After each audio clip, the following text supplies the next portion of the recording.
What's up YouTube? KM888 here for you guys with something rather interesting today. Now, last weekend I joined a regional in my country, and even though there were 113 players, I actually didn't do that bad. I was playing with my worm deck, so you guys all know it, like these worms. And in between all the meta with my worms, I actually still went 5-1-1.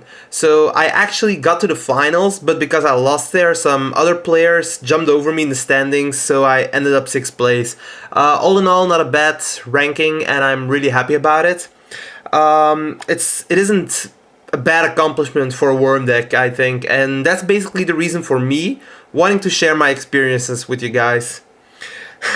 Man, it's 3 days after the event and I'm still shaking over it.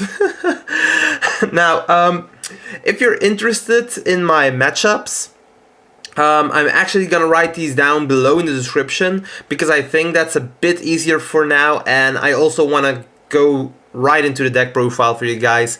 It's a lot better and I think I'm gonna do it that way. So yeah, now the deck profile then. As you can see, I've already put triple Worm Zex right here. Next to that, double Worm Jagen. Pretty standard, I think. I don't really like 3 Jagens, so... same with the card rows. I'm only playing 2. I don't like 3, so... 1 Worm King, obligatory card.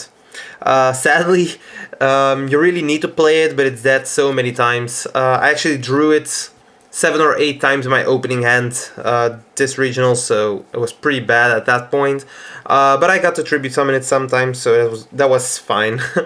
Next to the worms, I'm playing triple Firehand.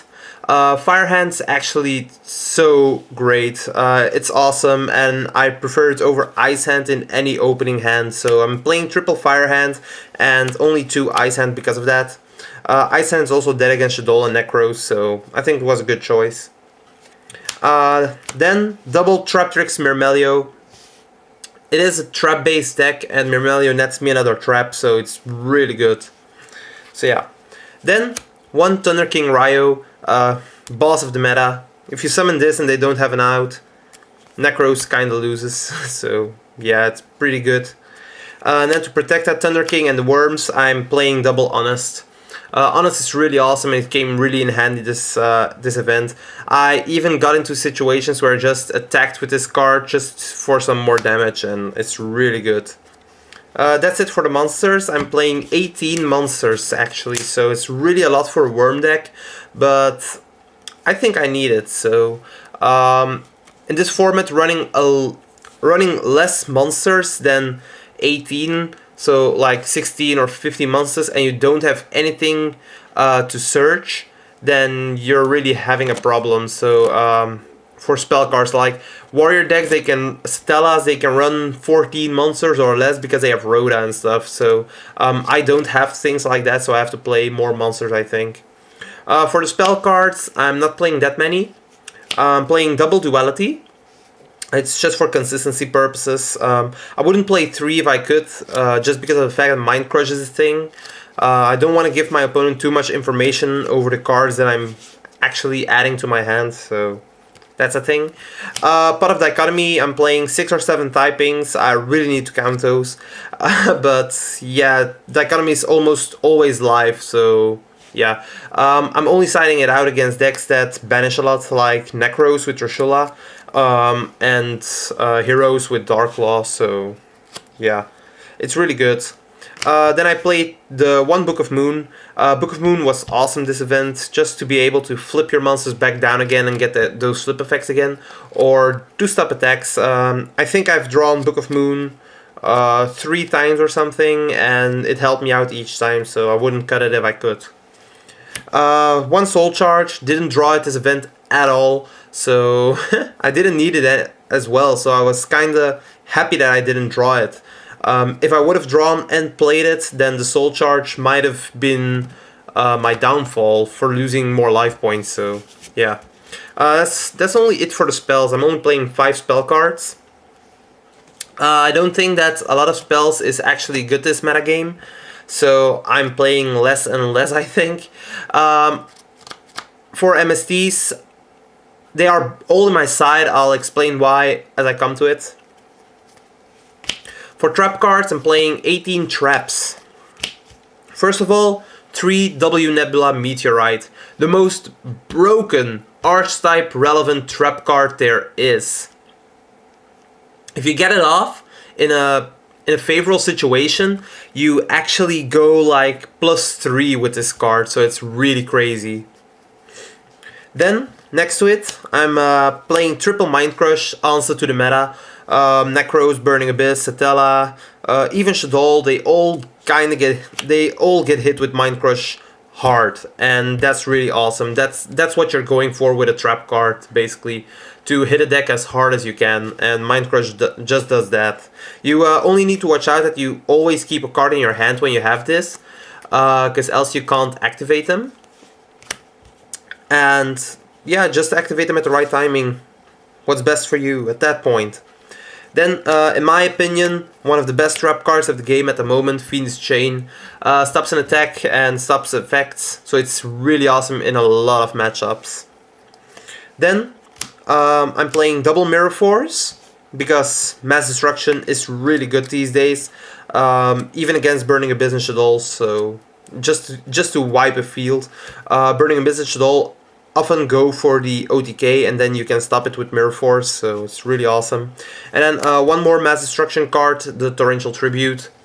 Torrential was pretty good this event.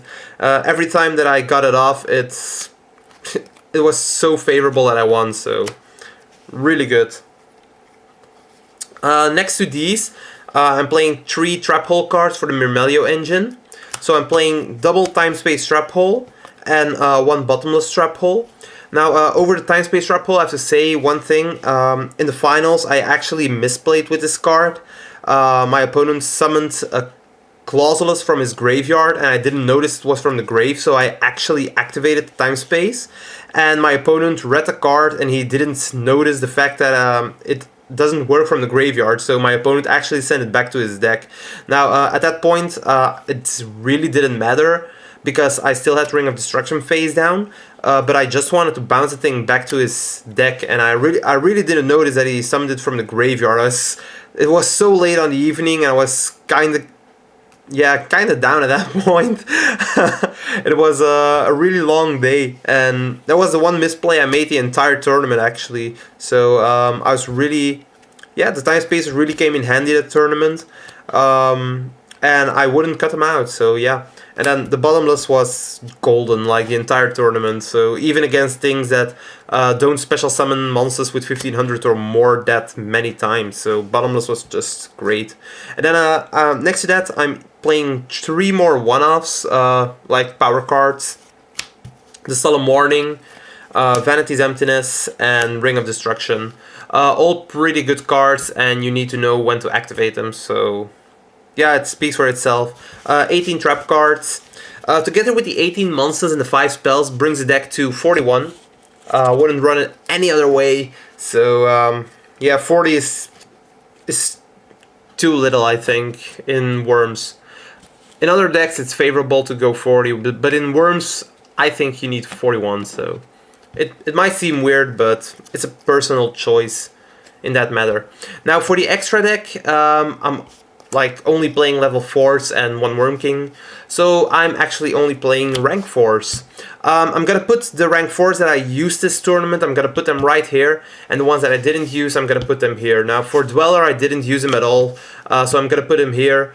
I'm gonna keep this because Dweller is just too good of a card in itself. Then we have Bujinte, Tsukuyomi, didn't use it at all. Might cut it for an Omega, but I'm really doubtful about that, so I'm gonna see about that in the future, so yeah. Then Castel, Skyblast, the Musketeer, actually summoned it 2 or 3 times this event, and it's really awesome. Daigusto Emerald, didn't use it at all. Still a good card, so I can't cut it out.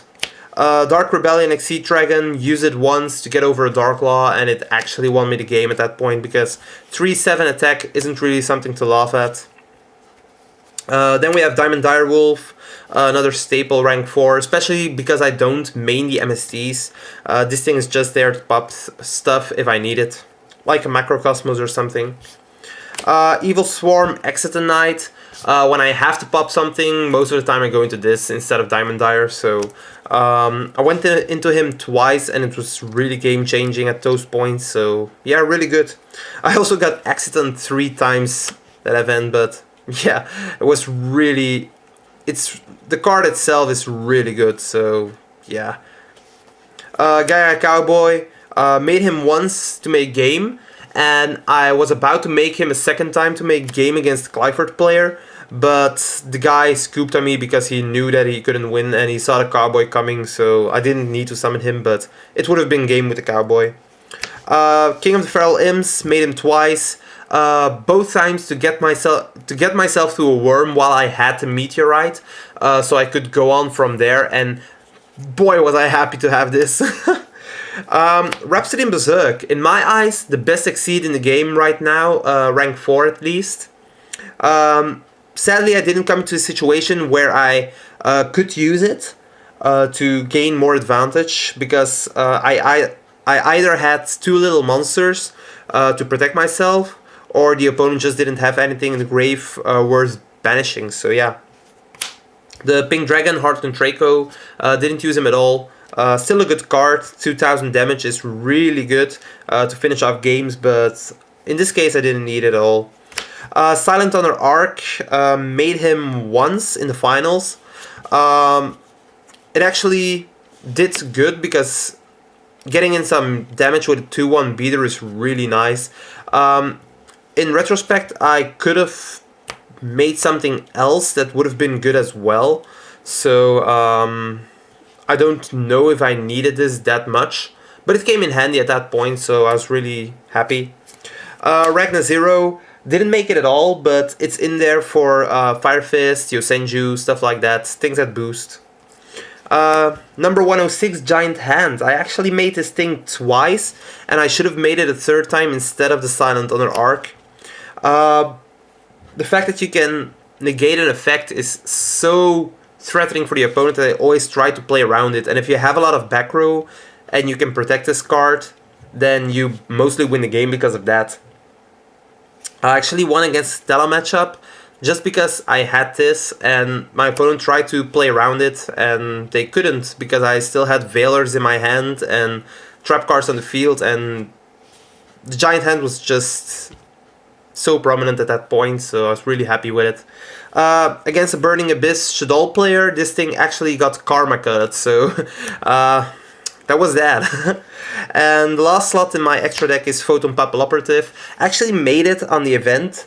It got warninged, but at that point they had to warning this or I had game with its effect, so it actually came in handy so hard. Just because it lured out the Solemn Warning and I could make game afterwards, so it was really good. I also know why I play it, so yeah, the fact that it's a light is really good. The fact that I can target my own monsters to flip up is also really good because I have the Jaeger and the Carderos, so yeah, it's an amazing card overall. Then for the side deck, probably the most prominent thing in a regional. First of all, triple Flying Sea. Flying Sea is really awesome. I sided in against Satellas and against Burning Abyss. I hate those two decks a little bit at least, and Flying Sea covers it for the most part. I sided him in once against a Stella player and I didn't see them, but it doesn't really matter. I mean, Flying Sea is awesome. Then, double Effect Veiler. I sided these in so many times against, I think, 3 of my matchups or 4 of my matchups I sided this in, and it's really awesome. And I'm probably gonna bump this up to 3, just because it was so prominently in my side and it was really good. Then for the spells, I was siding triple MST. I don't like this in the main anymore, just the fact that if you draw it against Nekroz, if you draw it against Shaddoll, it's as dead as can be. if you draw it against Burning Abyss, you can't really blind them and steal them, because they chain kind of everything, and if you end Space Typhoon them, you can just as well hit another Space Typhoon. So I don't really think the MSTs are that great in that matchup either. And against Satellas, it's decent, but not that great. I'd rather have a Flying Seer or an Effect Veiler at that point. So most of the time, I don't side these in against Satellas either. It's just there for Senju and Qliphort, so yeah. The one Raigeki, really awesome card. It came in handy once when I drew it. So yeah, drawing it is the hardest part of the card, so yeah. For the traps, siding Triple Mistake, one of the best cards right now, even though I think it's enough at 2, so I might cut one out and put something else in. I saw it twice in the event and it got MST'd twice, so that was a thing. And the one I'm gonna cut out is probably gonna be changed by this card, Grave of the Super Ancient Organism. I was siding 2 at the event, and I'm gonna side 3 in the next one. This card is so good, you can't even believe it. It was definitely the MVP of my side deck in the entire regional. So yeah. And then the last slot in my side deck, Void Trap Hole.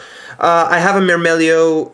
I have 2 Mermelios even in my main deck, so I can search it out really easy against Nekroz, so that's kind of cool.